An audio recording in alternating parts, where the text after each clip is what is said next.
En 2017, Josefa, una adolescente de 14 años, murió víctima de un accidente automovilístico.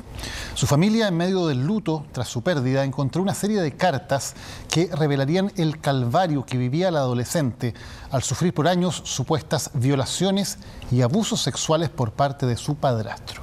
Los cercanos y amigos de Josefa aún piden justicia en una causa que, según expertos, es compleja de investigar, ya que su cuerpo fue cremado tras la muerte. El reportaje es de Mauricio Huentenao y Rodrigo Yamaguchi. Anita, linda, preciosa, te quiero mucho. Gracias por todos tus consejos, gracias por todo lo que me das y no pienses cosas malas. Eso.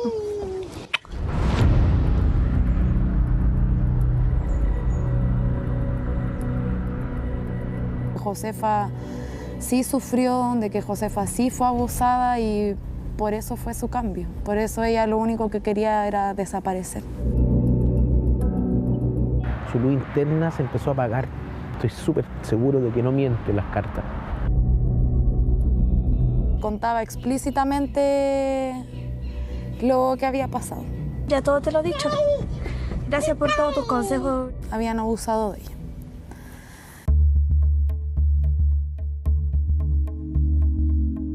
La madrugada del 2 de septiembre del 2017, Josefa, de 14 años, iba a bordo de un automóvil junto a otras 3 personas.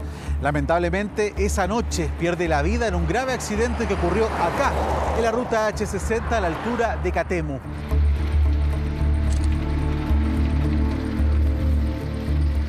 Han pasado 5 años desde esa trágica noche y su familia sigue pidiendo justicia por una serie de hechos que lamentablemente aún no son aclarados.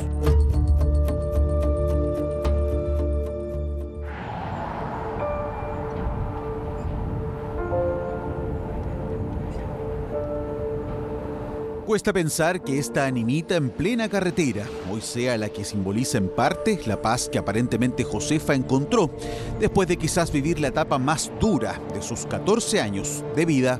Ella era una niña llena de vida, muy simpática, muy juguetona, muy querendona, muy piel. No hay día que no piense en ella, no hay día que no la recordemos. Y no te rindas ni por casualidad. No hay día que ella no esté presente en nosotros. Yo creo que nosotros como familia a la Josefa la vamos a sufrir toda una vida. Esa pena, dolor, angustia, tiene para esta familia un punto de partida, una fecha, un viaje fatal que dejó estas imágenes.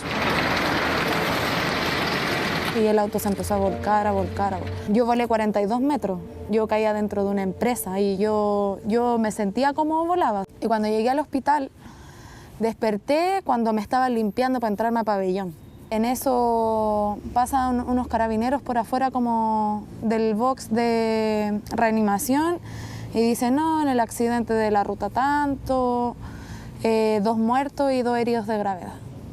Yo en el fondo sabía que Josefa ya no estaba. Josefa y el novio de su tía no sobrevivieron al impacto. Por otro lado, la madre del adolescente quedó grave, en coma en el hospital de San Felipe. Es en este momento que aparece el padrastro de la menor de 14 años, el único que aparentemente en medio de la tragedia podía hacerse cargo de esta situación, ya que el padre biológico de Josefa había sido operado. Es más, la noche del accidente es el mismo el que se entera en el recinto de salud donde estaban su expareja y cuñada sobre la muerte de su hija. Pregunto por mi hija y me dicen que no está en urgencia y en este momento está este tipo y me dice que Josefa había muerto. Me lo dijo de repente, sin maquillaje ni nada. Josefa está muerta, está en la calle, está en la carretera tirada, están esperando levantar el cuerpo. Él decidió al tiro separarse de mi hermano. Le decía, tú mataste a la Josefa, tú la mataste. Le puso el auto todo chocado afuera de su ventana. Y lo otro que nos llamó la atención fue que él cremó a mi sobrina. Y sí la autorización, mi sobrina, su papá está vivo, mi hermana claramente no podía tomar una decisión de qué se iba a hacer en el cuerpo porque estaba en coma. La decisión del padrastro de Josefa, hasta ese entonces curiosa e inesperada para sus cercanos, será clave tras las cartas que descubren el 2019. Según la familia, revelarían todas las razones y la aparente causa del cambio en la personalidad de Josefa. Pero antes de contar lo que Josefa escribió en esas cartas, surge la duda sobre quién autorizó la cremación del cuerpo de la menor de 14 años. Es muy difícil que lo haga un tercero que no acredite consanguinidad, pero en un caso de cremación, de acuerdo a la experiencia que nosotros tenemos, es un familiar directo el que se tiene que hacer cargo del retiro, autorizaciones y la autorización posterior a la cremación. La búsqueda de la respuesta para saber quién autorizó la cremación de Josefa nos obliga a viajar hasta San Felipe.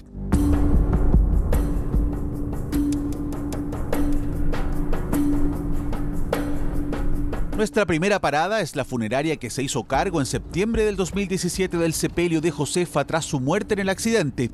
Nos recibe la dueña, quien responde nuestras preguntas. El papá es el que firmó, creo. El padre legal. Legal. Consultamos al servicio médico legal y efectivamente confirman la versión de la encargada de la funeraria. Según consta en el libro de registro del Servicio Médico Legal de San Felipe, los trámites de retiro de la persona fallecida fueron realizados por el padre biológico de JABS, quien también aparece como firmante en el acta de entrega. Cuando yo llevé a Josefa a la casa para velarla, el padrastro me dijo que el otro día la íbamos a llevar a Santiago a cremar. ¿Y es el padrastro el que a usted le menciona que la van a cremar? Claro, el padrastro, y el que me paga es el padrastro. ¿Nunca le pagó el padre biológico? No. O sea, el padrastro hizo todo Hizo todo. Pero el padrastro y el papá andaban juntos para los lados. Y a mí me dijeron, vamos a conservar el cuerpo hasta que Carolina despierte. Este proceso fúnebre lo toma a la cabeza él. ¿Cómo tú ves ese proceso? ¿Él tomaba decisiones? ¿Él decía que se hacía o que no? Él tomó todas las decisiones, todas. A mí en ningún momento me tomó parecer en nada. 2 o 3 días después que me llama y me dice, Josefa va a ser cremada hoy día. 9 de la mañana y va a ser cremada a las 10, 11 de la mañana. Como te digo, nunca pensé que fuera una mala fe, ni cuestionar nada. No tenía motivos yo por cuestionar algo. Los motivos aparecieron tras 2 años de la muerte de Josefa, cuando su cuerpo ya era cenizas. Fue el 2019 cuando su madre, quien hoy está absolutamente dedicada al cuidado y crianza del resto de sus hijos, encontró entre las pertenencias de su hija fallecida un registro que cambiaría la vida de esta familia para siempre. Hoy fue el día más horrible porque estaba solo mi papá Carlos con los niños y me llamó. La Amparito estaba dormida y me metió a la pieza. Se produce el abuso. Ella llora, dice que la obliga, que ella llora, que no entendía por qué el papá le estaba haciendo esto. Porque ellos nunca le dijeron como padrastro o tío, para ellos siempre fue el papá. Si me preguntan a mí si creo en ella, obviamente sí. Seguro de que no miente en las cartas.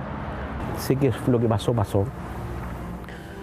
pero esa sensación de que nadie más te crea, es lo que decir, bueno, ¿qué hacemos?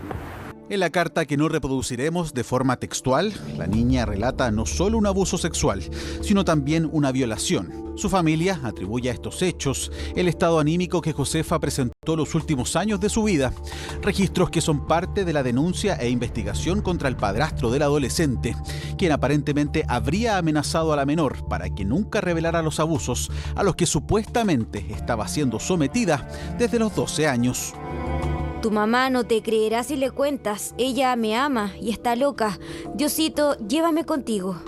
No tiene explicación, es algo que se te viene el mundo encima, se te cae todo. Todo se te transforma tu vida.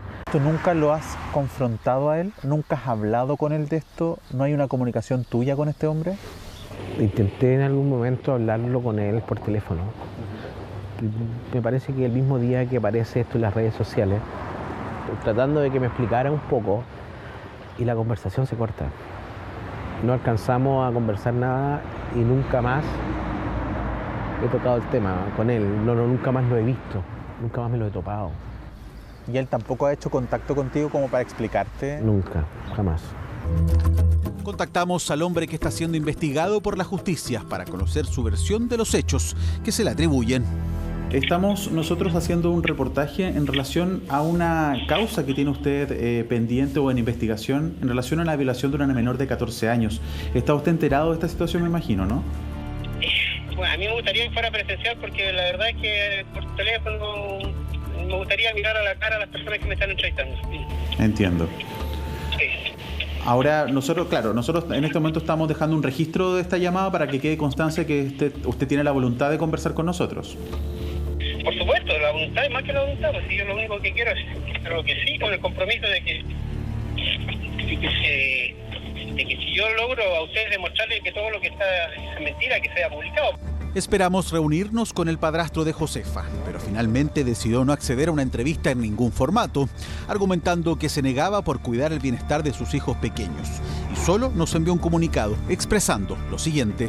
De más está indicarles que me declaro total y completamente inocente de las mentiras y manipulaciones que he sufrido, que jamás he cometido algún delito en mi vida y confío en Dios que la justicia finalmente llegue por el bien de mis hijos y que vuelvan a mi lado de donde nunca debieron salir. Tenemos la sensación de que estamos solos. Nadie nos ayuda, nadie nos comprende, Sí, hay mucha gente que llega y dice, puta, que fome lo que está pasando, que lata, no sé.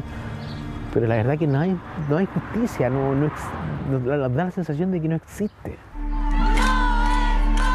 La Fiscalía mantiene abierta la causa, pero con pocos avances según la familia, ya que es complejo llegar a probar y acreditar los abusos solo a través de las cartas que dejó la niña. Sin embargo, hoy se suma una nueva supuesta declaración de otra menor que está siendo analizada por la PDI. Para ello se encuentran diligencias que han sido encomendadas a la Policía de Investigación y que se encuentran pendientes de ejecución, así como otras diligencias tendientes a recabar la mayor cantidad de antecedentes para poder esclarecer los hechos que se encuentran actualmente en investigación. Un accidente fatal que develó la existencia de cartas que contienen un relato desgarrador de los supuestos abusos y violaciones que sufrió Josefa, que lamentablemente nunca contó en vida. Decirle a todas esas niñas que están en su casa y que están siendo abusadas o vulneradas de alguna manera, siempre va a haber alguien que les va a creer. Que siempre, aunque sea una amiga, una tía, que no se lo guarden, que no se lleven ese sufrimiento solas como lo hizo la Josefa.